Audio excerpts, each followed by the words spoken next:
So here we are in June in the Korean War. Not much has changed. I just wanted to point out a piece of misinformation I gave. The UN player doesn't have to select his commitment levels until the second turn when he actually starts throwing troops in, etc. In the first turn, we're taking a look at the initial attack by the North Koreans, and I wanted to highlight the point. The game uses a pulsed initiative type system, kind of similar to things like American Civil War and Vietnam, both also by Victory Games. There was a lot of playing around with different methods of moderating play in a war game.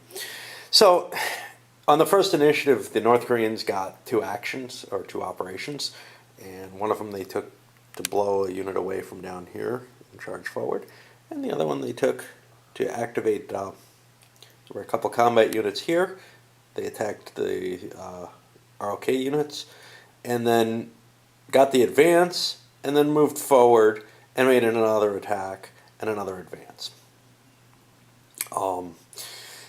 That's one of the kind of cute things in the system. I've never seen another system that does this. I'm sure there are some.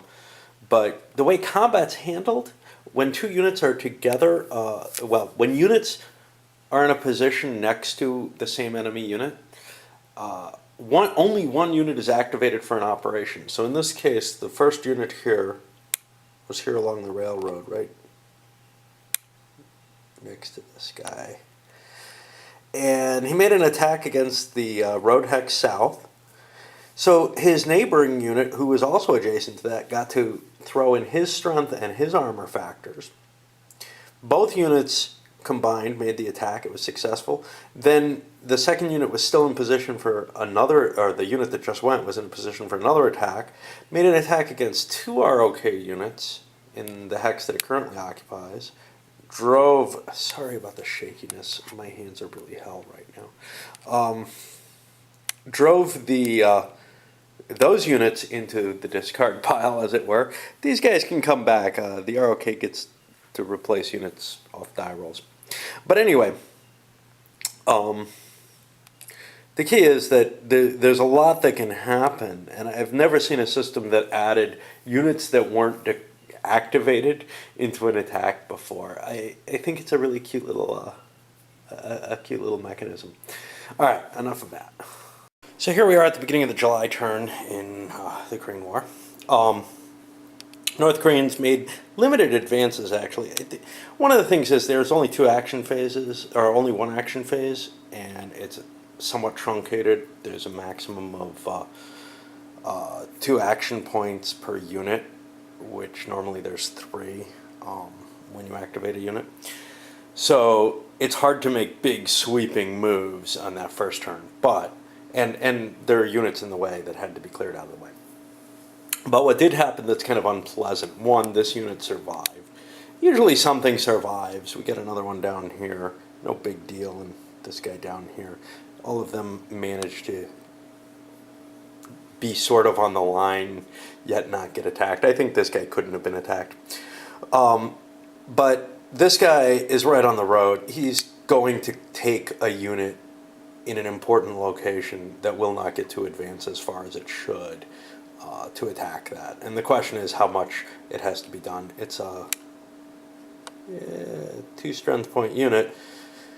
I can probably get away attacking with the unit that's next to it. Activating a different unit has a higher cost, though, to do it.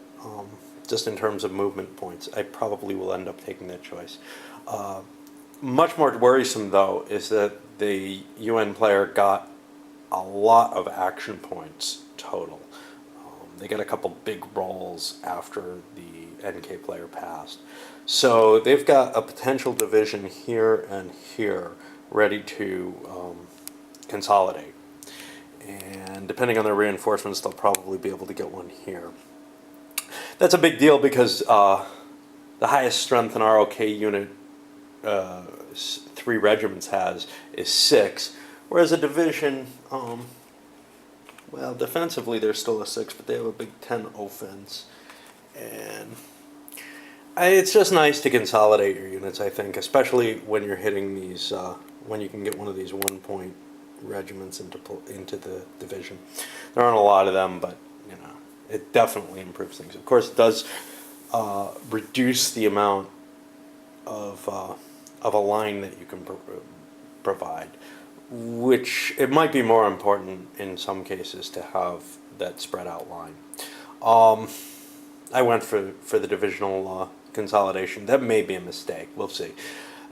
If anything, the UN player should have very little trouble surviving in this particular situation. Like, this should have been the edge that they need, if there was any question. And there is a question, because my competence, like I said, there's a trick, and I never quite know what it is until after I've failed once. But we'll see. We'll see if I can manage it with those extra action points. I may be doing the wrong thing. Okay.